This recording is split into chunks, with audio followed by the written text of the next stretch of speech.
The previous two mini lectures focused on key features of neoliberal capitalism, which are increasingly under threat by what I'm calling COVID capitalism. The first was formally free labor, the requirement or the assumption that everyone work for a wage. Well, that's challenged, of course, when 40 million people and rising are unemployed in the United States, most or many of whom have no income assistance.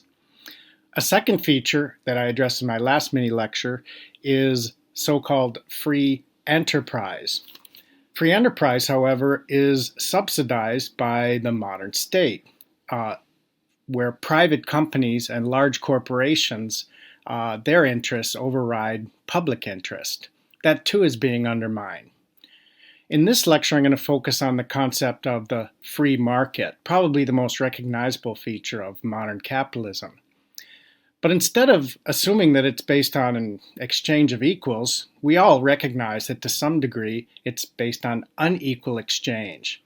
So powerful and rich corporations gain more profits even under the conditions of a pandemic. As this article here points out, Main Street is suffering while Wall Street is soaring. When trillion-dollar companies go up 5%, they're literally going up $50 billion. And that winds up being more important to the direction of the stock market, said one economist. Now, the companies that are registering record profits include Amazon, as well as Google and Microsoft, not to mention Facebook and Twitter, where you could link this article and where I myself read it online for the first time. This lecture is going to focus more on what we should do or what we can do, as well as a bit on what's already being done. So here's a little cartoon that came through my Facebook a couple months ago. All right, everybody, now is our chance. Capitalism is weakened and showing it cannot manage a crisis.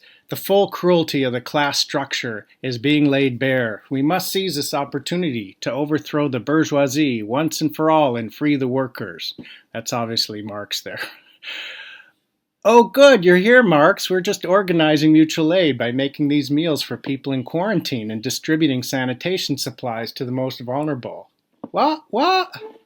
Sanitation supplies? Food? Aren't you trying to overthrow the bourgeoisie?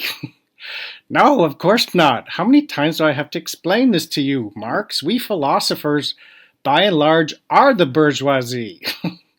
Seriously, who do you think can afford to spend their lives debating about whether or not chairs exist, peasants, or what the nature of capitalism is, I might add? And Marx says, oh, damn it, how can I help? Okay, so we're going to talk about some of those ways in which we might be drawn into the struggle to help. So what would a post-COVID capitalism look like? Well, our author lists at least three, or at least the three that I'm going to highlight here in this lecture. Our current way of thinking must end, she says. But we must start with the practical. That's where mutual aid and community organizing comes in. Now, she lists a number of kinds of mutual aid organizations and efforts being made right now and that go back many years, in fact, and we could think of some here in Vancouver. I'll just mention some of the ones that I've been involved in. There's a community garden in the downtown East Side neighborhood house where I volunteer 3-4 times a week. They have seen a 4-fold increase in the number of people who need meals in the downtown East Side, and this garden will help that out. There's also ways to support small businesses which are struggling, those that are slowly opening right now. If you can afford a coffee and add a bit more tips, sometimes that's a great way to support. Online activism and even just being aware of what's going on through your news feed is one way to be involved. And of course, here in the West End of Vancouver, where I live, we have our nightly ritual of the 7 p.m. healthcare cheer. Not to mention just to say thank you to frontline workers in supermarkets, as I probably wouldn't have thought of doing before.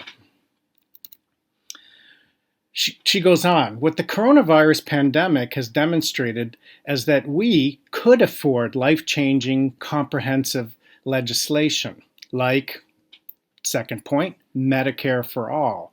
No one should need to pay for housing or have full-time employment in order to receive health care benefits. Now, she mentions how healthcare is tied to employment, since most insurance policies in the United States as well as in Canada are tied to employment, though we do have a more comprehensive universal healthcare program here in Canada. Nevertheless, housing also is tied to employment. Your ability to pay rent or to pay a mortgage is, of course, directly tied to your income. How could the state, she asks, and how could legislation support more affordable housing and more access to health care? What else can we do? Well, she raises the big question, which has been on all our minds the last few years, of the climate emergency. She says, without sounding like an eco-fascist, the environment is perhaps getting a chance to recover while humans are forced to pause our ever-growing carbon output. The starkest articulation now of why we should never return to our normal pre-virus life.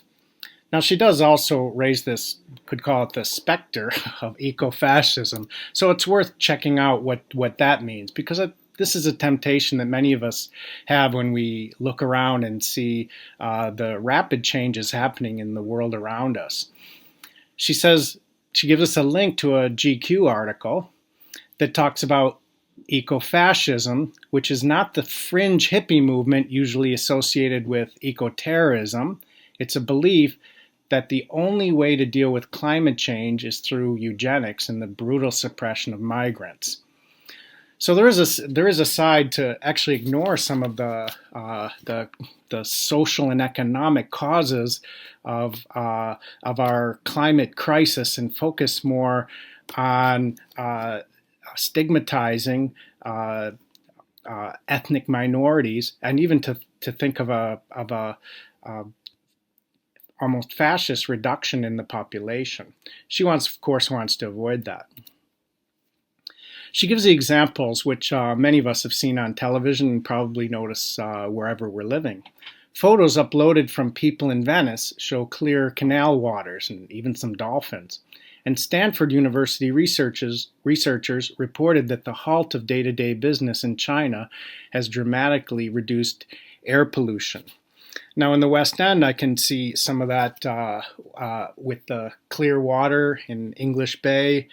Stanley Park is now closed to cars, and so only open to pedestrians and bicyclists, and that's actually improved the quality of life, at least for people who have access to that park. She continues, now we know we need to reduce greenhouse emissions, but watching the climate crisis unfold slowly before us wasn't enough to make the world pause. We now have a moment to consider what a rapid global response to the climate emergency would look like. So she ends with this call to action to begin taking the necessary measures to reduce our carbon output. She writes, we could build a society that completely transforms our social order towards something that is in equilibrium with the biosphere and gives to each according to their needs. What the corona pandemic has demonstrated is that, and her third point then, we could afford life-changing, comprehensive legislation like the Green New Deal. So again, she appeals to what the state and what legislators in particular, our democratically elected representatives, can do to address the climate change issue as a political and a public problem rather than strictly as a problem that corporations and private companies could address. She mentions this Green New Deal idea, which we would take another lecture to actually get into. But for our purposes, and I do encourage you to look it up, You can think of the Green New Deal as a set of policies that combine state provision for welfare, health, education, and affordable housing with planning for renewable energy and resource efficiency. The idea comes from the Roosevelt administration of the Second World War in the United States, but it can be generalized to places like Canada and others with a fairly strong welfare state, and to attach that and extend that into an ecological project as well. So let's summarize what we've discussed over the last 3 mini lectures. Let's remember her thesis at the top. This pandemic has brought into sharper relief what some of us have always known to be true. Capitalism and the culture of hierarchy that props it up is extremely screwed up. It produces more and more inequalities. And yet, she adds, the realm of possibility has shifted since the last financial crisis. That is 2008, which I'm seeing as the decline and the ultimate demise of neoliberal capitalism. So instead of going over this summary in more detail, I've sent a copy of this slide to Catherine so you can look at it more closely, generate some ideas for discussion, debate, and possibly even for your final projects. So I'd like to give a special thanks to Catherine and Suki for organizing this course, all of you students for your attention. If you have any questions or have any feedback, please do get in touch with me with my email down here at the bottom. Best wishes with the rest of the course.